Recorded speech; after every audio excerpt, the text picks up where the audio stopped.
하나님 말씀 전도서 5장 10절부터 21절까지 말씀.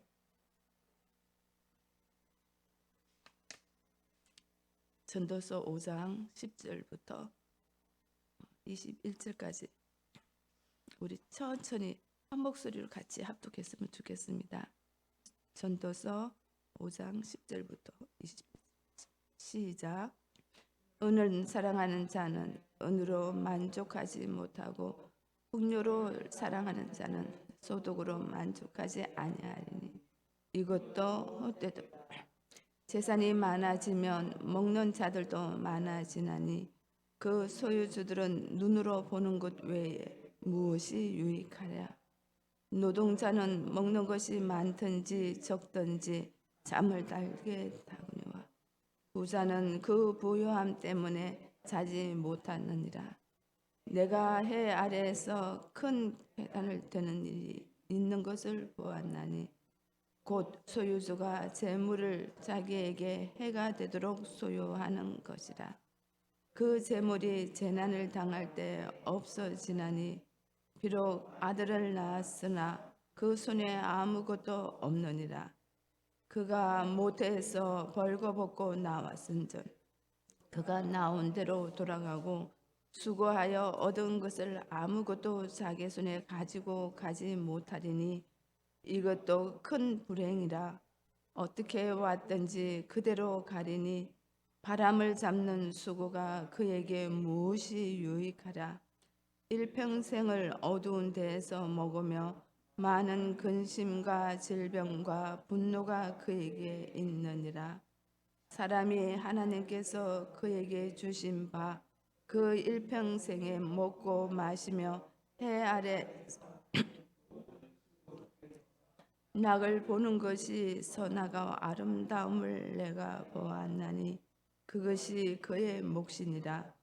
또한 어떤 사람에게든지 하나님이 재물과 부요를 그에게 주사 능히 누리게 하시며 제 몫을 받아 수고함으로 즐거워하게 하신 것은 하나님의 선물이라. 그는 자기의 생명의 날을 길이 생각하지 아니하리니 이는 하나님의 그의 마음에 기뻐하시는 것으로 응답하심이니라. 아멘. 우리는 그냥 읽기만 해도 이게 무슨 뜻인지 너무 잘 익혀 들어옵니다. 왜냐하면 이 땅에 살아가는 것이 재물과 부유와 존귀를 얻기 위한 우리의 삶의 모습이기 때문에 그렇습니다. 돈도 사랑하고 싶고 또 많은 것도 누리고 싶고 또 소유를 가지고 또 내가 하고 싶은 것도 하고도 싶고 그런데 오늘 이 전도서 기자는 이것도 다 바람을 잡는 것 같고 허무하다라는 겁니다. 그냥 우리에게 하나님이 주신 일용할 양식으로 만족하는 게 제일 행복하다라는 겁니다. 여러분들이 이 본문의 말씀을 읽으면 어떤 생각이 듭니까? 그래, 자족하며 살자.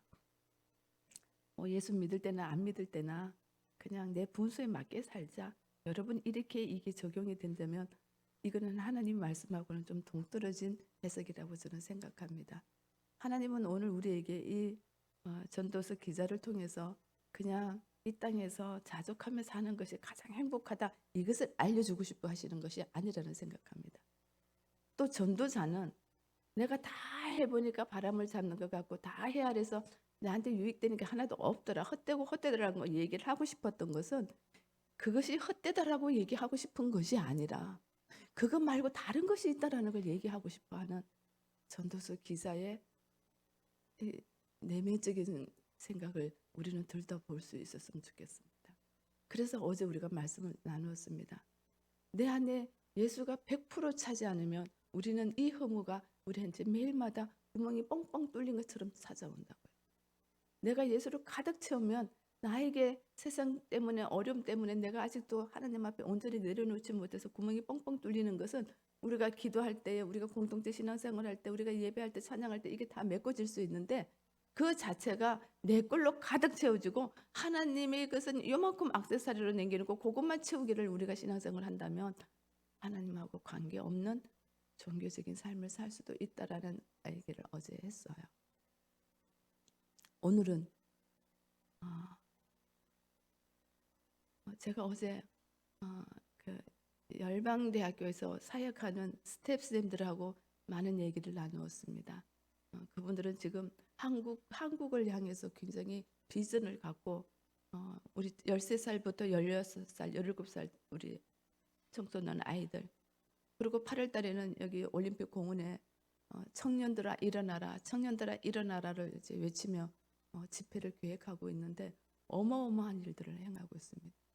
근데 그 일들을 누구 한 사람이 나서서 한 것이 아니라 그냥 사역 열심히 하던 선교사님 한 분이 기도 중에 하나님이 그 일을 하라라고 말씀을 하신 겁니다.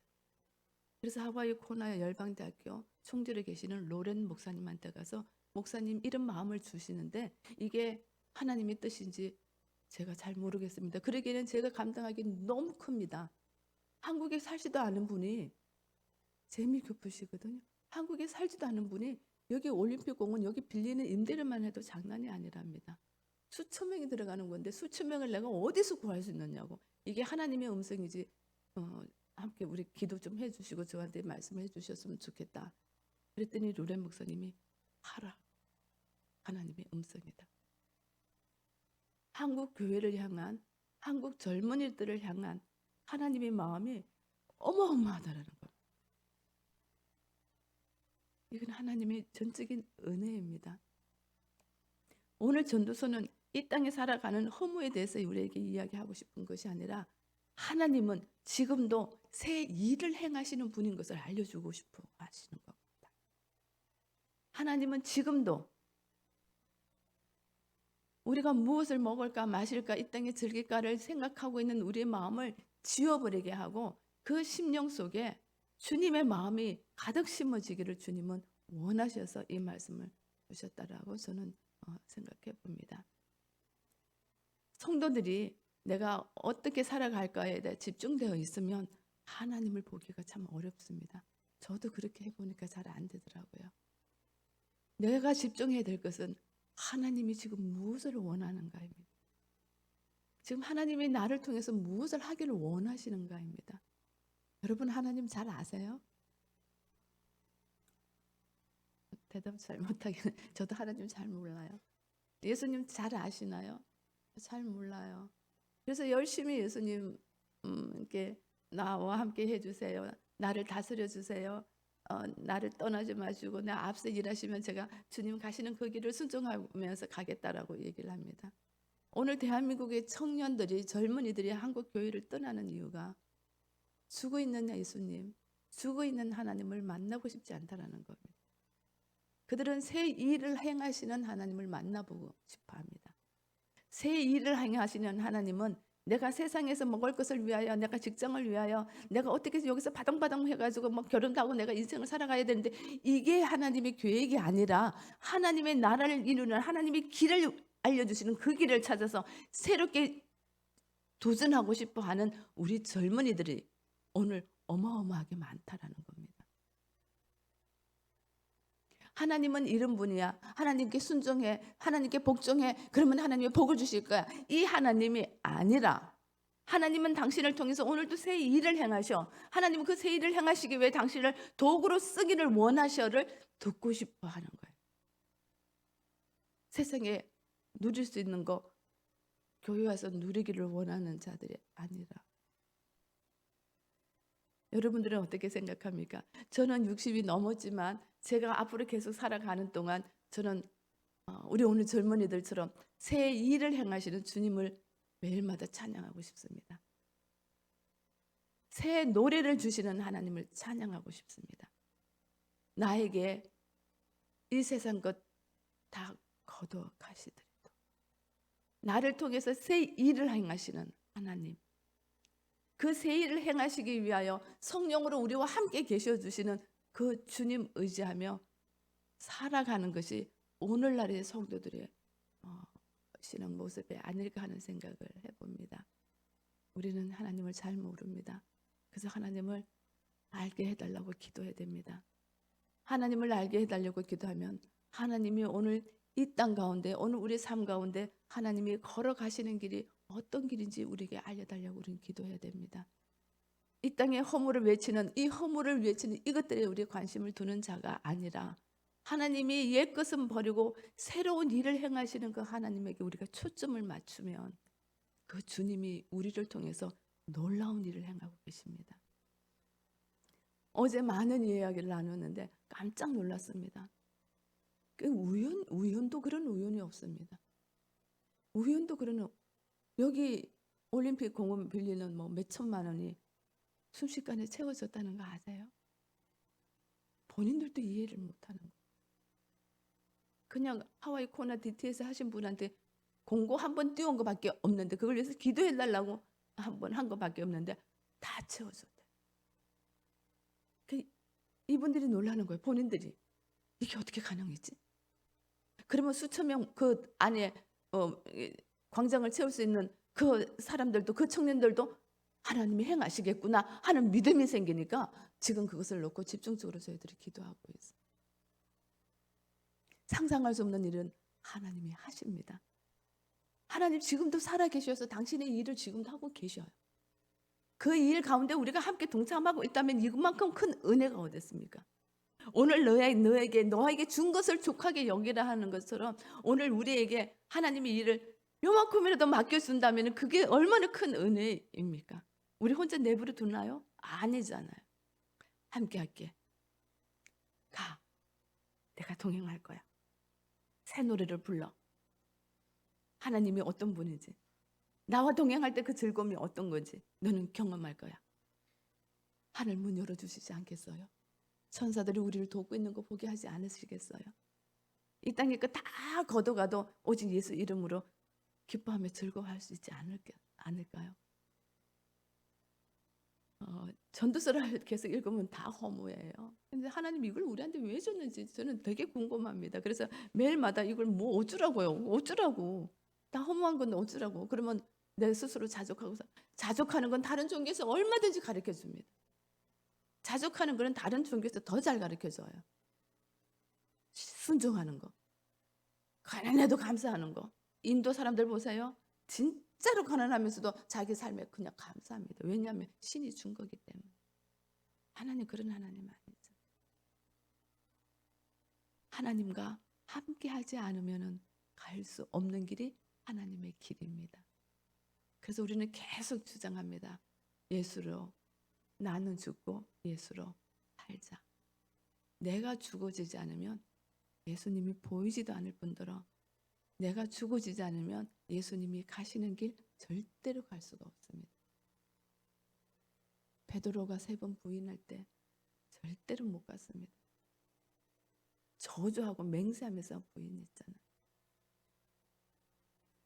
주님이 우리 안에 계시면, 주님이 내 대신 나를 통치하시면 그 구원의 주님은 오늘 우리 가운데 임하여 주시고 임재하여 주신다고 말합니다. 영어로. 그 주님을 오늘 또 의식했으면 좋겠습니다. 모세가 그랬고 사도 바울이 그랬고 제자들이 그랬습니다. 주님 한 분만으로 만족했습니다. 주님 한 분만으로 그들의 인생의 삶을 결정. 주님 한 분만으로 그들은 감옥에서도 기뻐하며 즐거워했습니다. 십자가를 거꾸로 매달리면서도 신음소리하지 않고 하나님을 찬양합니다. 오늘 우리 주님 한 분만으로 만족하면 안 될까요? 내가 살아있고 싶으신가요? 잘 안 됩니다.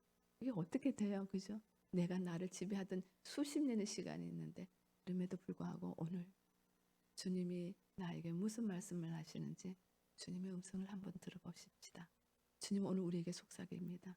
주님은 우리와 1대1로 친밀하기를 원하십니다.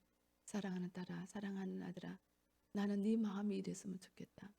나는 너와 함께 이야기하고 싶어. 나는 너와 함께 가는 길을 가고 싶어. 내 길을 너에게 알려줄 테니 나랑 함께 가기를 나는 기뻐한단다. 그래서 거기에 여러분들이 한 발 한 발 디뎌 나갈 때에 하나님이 새로운 노래를 부르게끔 하시는 하나님의 역사를 경험하실 겁니다. 이게 경험되지 않으면 하나님을 정말 모르는 거예요. 이게 경험되어져야 됩니다. 할 수만 있으면 매일 매 순간 경험돼요. 아, 하나님이 하셨구나. 아, 하나님이 하셨구나. 아, 하나님이 이렇게 이끌어 가셨구나. 내가 없잖아. 난 죽었잖아. 주님의 행하신 일들을 오늘 하루 우리 입술을 벌려서 찬양하며 주님께 음성 한번 들어보십시다. 오늘 이곳에 오셔서 우리에게 주시고 싶으신 말씀이 무엇인지, 제가 준비하면서 저한테 주시는 말씀뿐만 아니라 여러분에게도 분명히 이 귀한 시간에 주님은 음성 들려주시고 싶으셔서 이곳에 오시게 하신 거라고 믿으니 우리 하나님의 음성을 한번 들어보십시다. 내가 어떻게 하나님의 길을 갈까요? 어떻게 주님과 새 일을 행할 수 있을까요? 저에게 지혜 주세요. 임하여 주십시오. 기도하는 우리가 됐으면 좋겠습니다. 기도하겠습니다.